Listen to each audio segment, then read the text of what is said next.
Kimberley Morgan is an experienced diplomatic protocol advisor and specialist, as well as a key liaison between the Jamaican and other governments.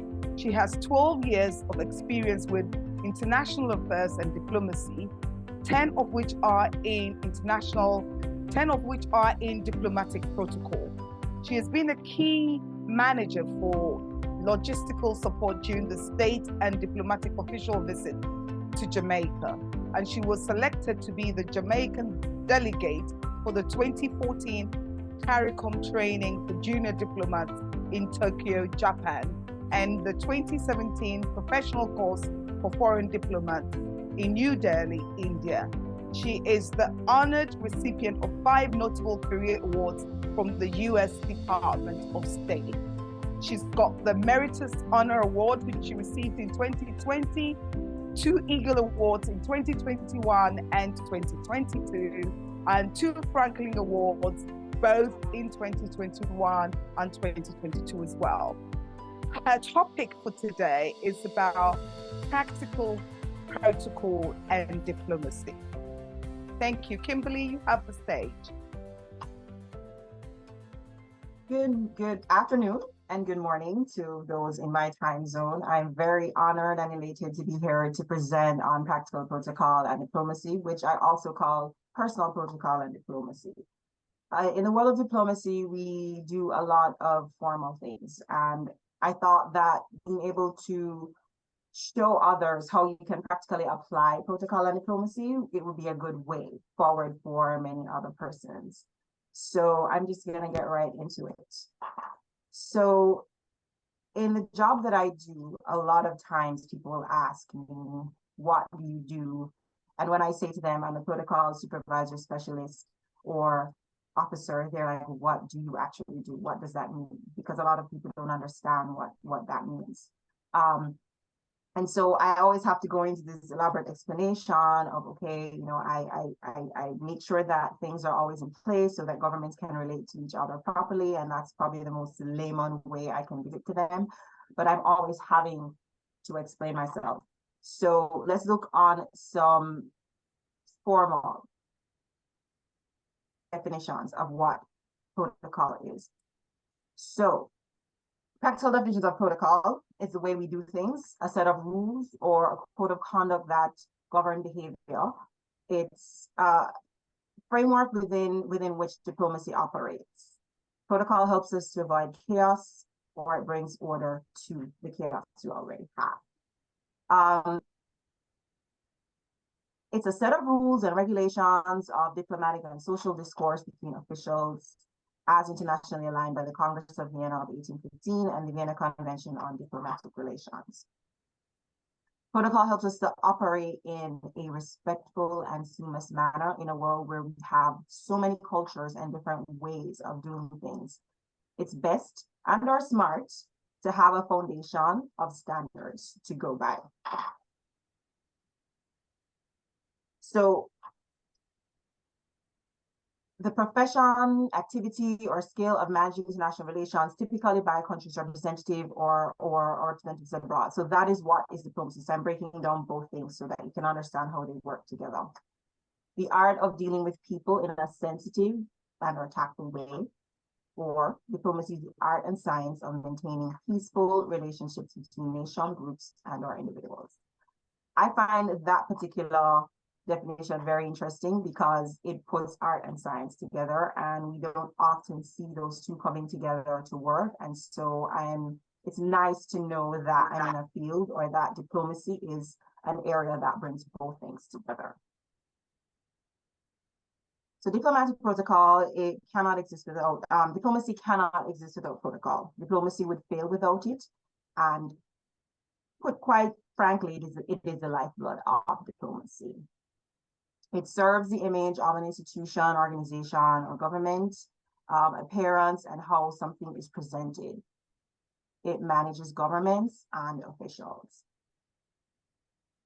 It is about image, personal decorum and conduct, how you present yourself, your brand, and managing relationships and personal interactions. So this is what we would now call protocol, personal protocol, and diplomacy. It's about all of these 5 things. And so it's important to pay attention to each of these different areas, and I'm going to break them down for you. So things to consider in your protocol, in your personal protocol and diplomacy. 1, attitude, manners, and social graces. 2, your cultural awareness. 3, your communication and speech. 4, soft power. And 5, your dress and attire. For attitude, manners, and social graces, it's always good to be kind and welcoming and sincere and candid. Just be polite in general in the way that you deal with people. Be accurate with how you address persons. So in the field of protocol, people tend to be very touchy about their designations, about their all of the titles they have achieved. And it's always important to get them right in spelling and in the way that you pronounce them. Be punctual and respect others' time. You know, be willing to assist others in any way that you can, and consider others and the spaces you interact in. So kindness is the highest form of intelligence. So always strive to be kind in the way that you operate within this field. For cultural awareness, it's always very integral in protocol because we're dealing with so many different persons from different countries, and everybody, of course, does something differently. So it's so important to understand that if you are going to be meeting with somebody from the Middle East or somebody from Latin America, how different they would operate. An example I can share is when I was at the foreign ministry, Jamaican foreign ministry, I was designated to meet the new foreign minister from, I believe it was, it's not, I believe it was, what do they call that beautiful country again? All right, so the capital of that country is Dubai. So I was supposed to meet with her from United Arab Emirates, yes.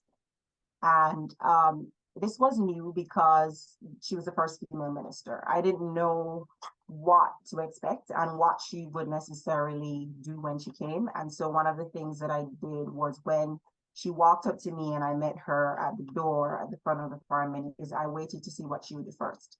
She extended her hand, and so I extended my hand. I was told before that sometimes from the Middle East, they will not necessarily shake your hand or reach for you in that way. And so in a situation like that, it was good for me to assess what she was going to do and match that. And so it was a good meeting, and I brought her upstairs and everything went well. So that's just an example of how you can read the room and just, you know, be ready for all these cultural differences. All right, so one must always consider the culture you're interacting with. It's just respectful. And like I said, do your research and homework before you interact with them. We may have different religions, different languages, different colors in, but we all belong to one human race. For communication and speech, of course, it's well known, and most of us know about the fact that verbal and nonverbal delivery is broken down into 2 parts. Words only account for 7% of what we do communicate.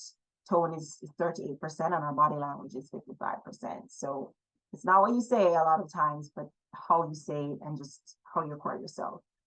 How we write correspondence is too quite important. Never respond to an email when you're angry.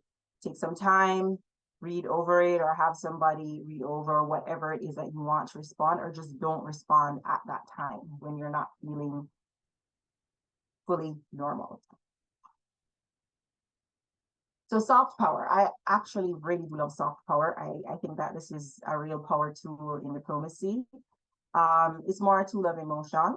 It's more about persuasion, and it takes interpersonal skills, people skills, and social intelligence. So definitely reading signals that others send and interpreting them accurately in order to form effective responses. If you've ever heard somebody say, read the room, this is the time when you would use soft power. It is any tool that influences by attracting and enticing, or as opposed to forcing, which of course is more on the hard power side.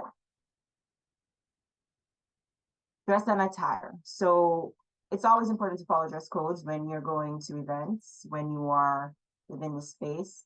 There are so many different dress codes in the diplomatic space, or just, I think, in the world in general, you know, formal, semi-formal, casual, smart casual. I find that every day there are new ones that are created, elegantly casual, that they can go to so many things, you know. So it's important to understand them and to do your research if you don't know what it is when you get an invitation, just so that you are dressed accordingly. Always consider hygiene. My mom would always say, be nice to be near. And so, you know, people just like to be near people who smell well, so who smell good. So just ensure that that's something that, you know, is always on point for you.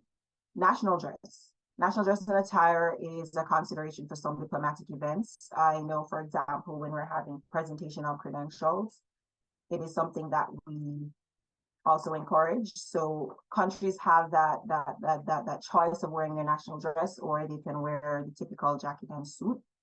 So there is a place for that. They can also wear national dress to some national day events, but you would normally see this on the invitation if that's the case. There are instances where you will find that some countries will wear it anyway, because that is just how they acquire themselves. So dress for the job you aspire. Well, how do all of these things come together and matter? Well, they help you to influence people. They help you to keep healthy professional relationships.